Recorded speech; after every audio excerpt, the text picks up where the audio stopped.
টংলাত তীব্ৰ চাঞ্চল্য যোৱাকালিৰ পৰা নিৰ্দেশ হৈ থকা শিশু দুটিৰ মৃতদেহ উদ্ধাৰ হস্ৰপাৰাত উদ্ধাৰ শিশু দুগৰাকীৰ মৃতদেহ নৃশংসভাৱে হত্যা কৰাৰ সন্দেহ শিশু দুগৰাকী ওদালগুৰি জিলাৰ টংলা থানাৰ অন্তৰ্গত হস্ৰপাৰাৰ নাইকা নদীৰ পাৰৰ হাবিয়নিৰ মাজত আজি পুৱা দুটি শিশুৰ মৃতদেহ উদ্ধাৰ হোৱা ঘটনাই বৃহত্তৰ অঞ্চলটোত তীব্ৰ চাঞ্চল্যৰ সৃষ্টি কৰে কি কাৰণত কোনে নৃশংসভাৱে নাবালক শিশু দুটিক হত্যা কৰিলে তাকে লৈ তীব্ৰ উত্তেজনাৰ সৃষ্টি হৈছে অঞ্চলটোত শিশু দুগৰাকী যোৱাকালি টংলাৰ পৰা নিৰ্দেশ হৈ থকা গৌৰৱ শৰ্মা আৰু কৌশিক শৰ্মা বুলি চিনাক্ত হৈছে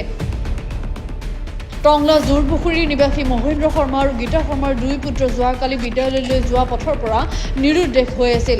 টংলাস্থিত কেন্দ্ৰীয় জাতীয় বিদ্যালয়ৰ পঞ্চম আৰু ষষ্ঠ শ্ৰেণীৰ ছাত্ৰ আছিল দুগৰাকী বিদ্যালয়ৰ পৰীক্ষা আছিল যদিও পৰীক্ষা গৃহত দেখা নাপাই শিক্ষকে অভিভাৱকক অৱগত কৰাতহে ঘৰখনত হোৱা ধোৱা লাগিছিল ইতিমধ্যে ওদালগুৰি জিলাৰ অপৰাধ শাখাৰ আৰক্ষী অধীক্ষক ভেৰগাঁও মহকুমা আৰক্ষী বিষয়া টংলা থানাৰ ভাৰপ্ৰাপ্ত বিষয়া ঘটনাস্থলীত উপস্থিত হৈ প্ৰাথমিক তদন্ত আৰম্ভ কৰিছে টংলাৰ মাজমজিয়াৰ টংলা কেন্দ্ৰীয় জাতীয় বিদ্যালয় স্কুলৰ দুগৰাকী ছাত্ৰ মহেন্দ্ৰ শৰ্মা আৰু গীতা শৰ্মাৰ দুই পুত্ৰ গৌৰৱ শৰ্মা আৰু কৌশিক শৰ্মা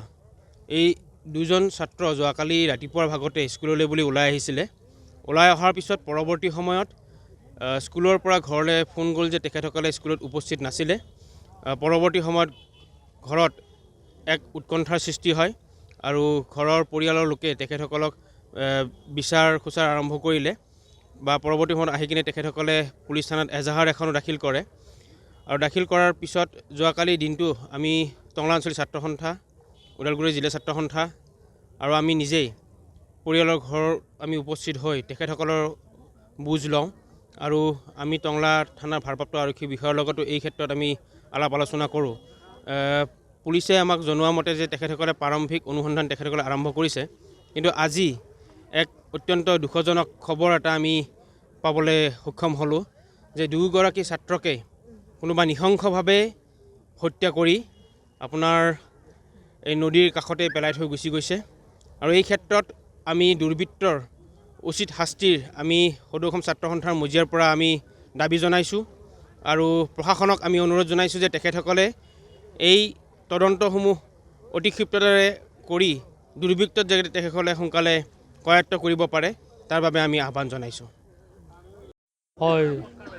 বৃহত্তৰ টংলাৰ কাৰণে অতি দুখৰ বিষয় আৰু কোনোদিন এনেকুৱা ঘটনা হোৱা নাছিল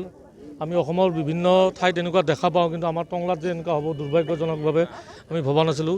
যোৱাকালি টংলা বৰজলা জোৰপুখুৰী নিবাসী মহেন্দ্ৰ শৰ্মাৰ দুজন ল'ৰা ক্লাছ 4 আৰু 5ত পঢ়ে ব্যক্তিগত স্কুল কেন্দ্ৰীয় জাতীয় বিদ্যালয়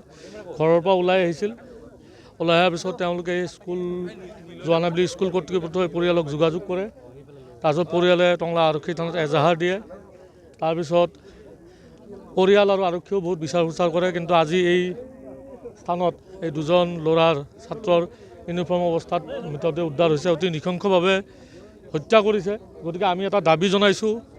যে হত্যাকাৰীক অতি শীঘ্ৰে গ্ৰেপ্তাৰ কৰিব লাগে কাৰণ উঠি অহা দুজন ছাত্ৰ তেওঁলোকৰ একো দোষ নাছিল আৰু ঘটনাটো অলপ উচিত তদন্ত আমি বিচাৰিছোঁ হয়তো কিবা ঘৰুৱা কিবাও থাকিব পাৰে গতিকে আৰক্ষীয়ে উচিত তদন্ত কৰক উচিত তদন্ত কৰি দোষীক গ্ৰেপ্তাৰ কৰিব লাগে টংলাৰ পৰা মিনময় চহৰীয়া ৰিপৰ্ট গ্লোবেল এনি 24/7